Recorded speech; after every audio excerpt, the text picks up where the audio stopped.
بقت تخلّيك تدفع في البنطلون أضعاف تمنه.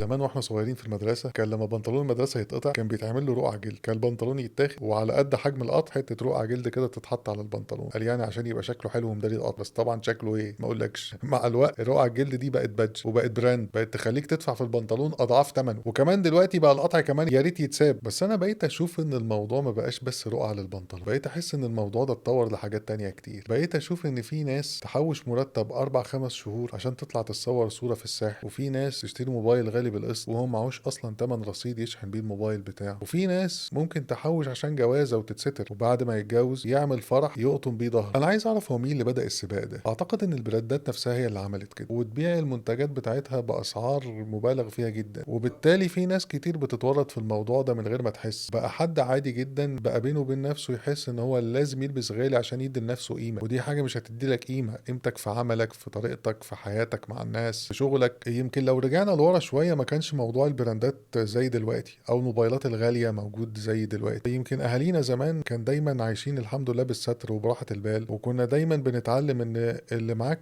تمنه روح اشتريه، لكن ما تحاولش تجيب حاجه فوق طاقتك الماديه تخليك دايما مديون او عندك التزامات. بالعربي كده بلاش تخلق لنفسك التزامات ملهاش داعي. بقيت كمان اشوف ان اللي معاه فعلا فلوس بيحاول يبان انه معاه اكتر، واللي معهوش بيحاول يبان قد ايه هو معاه ويجهد نفسه ويصرف فلوس كتير ويقسط حاجات ملهاش داعي. بشوف ان انت لو دايما همك ان انت تعجب الناس فالناس بتنسى. يعني اللي حضر فرحك اللي انت صرفت عليه فلوس كتير قوي هيعدي يوم والتاني والتالت هينسى وهيتشغل في حياته. اللي شاف الموبايل الغالي اللي انت ماسكه بعد كده هينسى، ده هو يمكن اصلا ما يعرفكش، لكن انت في الاخر اللي هتفضل شايل هم الديون وهم الضغط عشان المظاهر اللي انت بتحافظ عليها. احنا ممكن لو رجعنا خطوة بس واحدة لورا وسألنا نفسنا واحنا ليه بنجيب الحاجات الغالية قوي؟ هل عشان تعجب الناس ولا انت فعلا محتاج الحاجة دي؟ انا بشوف دايما ان السعادة ان انت تعيش دايما مبسوط وراضي وما تحملش نفسك فوق طاقتها. معاك تمن حاجة وقادر تجيبها فعلا هاتها لو انت فعلا محتاجها، لكن لو انت مش محتاجها بلاش تقرب لها ولا تجيبها اصلا. يعني بشوف دايما ان الرضا هو اكتر حاجة مريحة للبني ادم. هترضى بحياتك وبحالك هتبقى مرتاح. هتبقى مش راضي وعايز تدخل نفسك في دوامة ان انت عايز تجيب حاجات كتيرة غالية وتدخل في دوامة اقساط كتيرة فوق طاقتك، انت اللي هتتعب في الاخر ومش هتقدر تدي في الاخر لشغلك ولا لبيتك. في ناس كتيرة قوي دايما باصة للي في ايد غيرها ودايما بتبقى عايزاه يكون عندها حتى لو هو معهوش فلوس ومش قادر عليه، وتيجي تقول له امشي على قدك خلي امورك بسيطة يقول لك انا عادي انا ممكن اجيب وده حتى مش غلط، ده في ناس بتعمل غلط اكتر من كده بكتير. بس انت ليه دايما باصص لفكرة الغلط ان انت في ناس بتعمل غلط اكتر منك بكتير وان دي حاجة عادية؟ وليه دايما مش باصص لفكرة ان انت تجيب حاجة فوق طاقتك ان دي حاجة مش عادية؟ في الاخر عايز اقول خليك واقعي وارضى بحياتك وعيش على قد امكانياتك، وان شاء الله ربنا هيكرمك واحدة واحدة، واللي تقدر عليه هاته،